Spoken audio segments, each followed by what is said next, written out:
Election commission आम चूंडनि में कराची जे क़ौमी असेंबली जे समूरनि 22 सीटुनि जे नतीजनि जो ऐलान करे छॾियो। MQM 15 ऐं पाकिस्तान पीपुल्स पार्टी रुॻो 7 टकनि ते कामयाबी हासिल करे सघी। पाकिस्तान जो मुआशी हुब करार ॾिनल कराची जे 22 क़ौमी असेंबली जूं सीटूं हुकूमत ठाहिण इंतहाई अहम सम्झियूं वेंदियूं आहिनि। इलेक्शन कमीशन कराची जे 22 क़ौमी असेंबली जे टकनि जी चूंड नतीजनि जो ऐलान कंदे चयो त MQM 22 मां 15 सीटूं खटियूं आहिनि, जॾहिं त 7 सीटुनि ते पाकिस्तान पीपुल्स पार्टी जा उम्मीदवार कामयाब थिया आहिनि। NA 229 मलीर ते पाकिस्तान पीपुल्स पार्टी जो उम्मीदवार याम अब्दुल करीम बिजार खे कामयाब करार ॾिनो वियो। NA 230 मलीर ते PP उम्मीदवार सैयद रफ़ीउल्लाह ऐं NA 231 मलीर ते PP अॻवान अब्दुल हकीम बलोच खे सरकारी नतीजनि मूजिब कामयाब करार ॾिनो वियो आहे। NA 232 कोरंगी 1 ते MQM जी आसिया इसहाक, NA 233 कोरंगी 2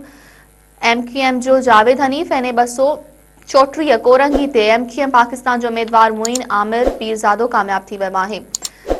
इलेक्शन कमीशन के नतीजन मुताबिक NA 225 कराची ओभर जी क़ौमी असेंबली जी सीट ते MQM पाकिस्तान जो उम्मीदवार मोहम्मद इकबाल खान,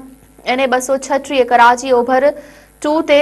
MQM जो उम्मीदवार एहसान साबिर, NA 237 कराची ओभर 3 ते PP उम्मीदवार असद आलम न्याजी खे कामयाब करार ॾिनो वियो। NA 238 कराची ओभर 4 ते MQM पाकिस्तान जो उम्मीदवार सादिक इफ्तिखार, NA 239 कराची ॾखण 1 लियारी जे तक तां PP अॻवान नबील कबूल, NA 240 ॾखण 2 तां MQM उम्मीदवार अरशद वोहरा, NA 241 कराची ॾखण 3 ते PP उम्मीदवार मिर्ज़ा इख्तियार बेग कामयाब थी वियो आहे।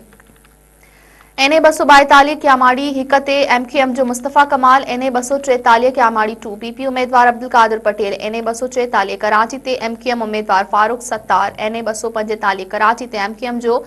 सैयद हफीजुद्दीन, NA 246 कराची ते MQM जो अमीनुल हक, NA 247 कराची सेंट्रल ते MQM जो ख्वाजा इजहारुल हसन, NA 248 कराची खालिद मकबूल सिद्दीकी, NA 249 कराची सेंट्रल 3 ते MQM जो अहमद सलीम, NA 250 ते MQM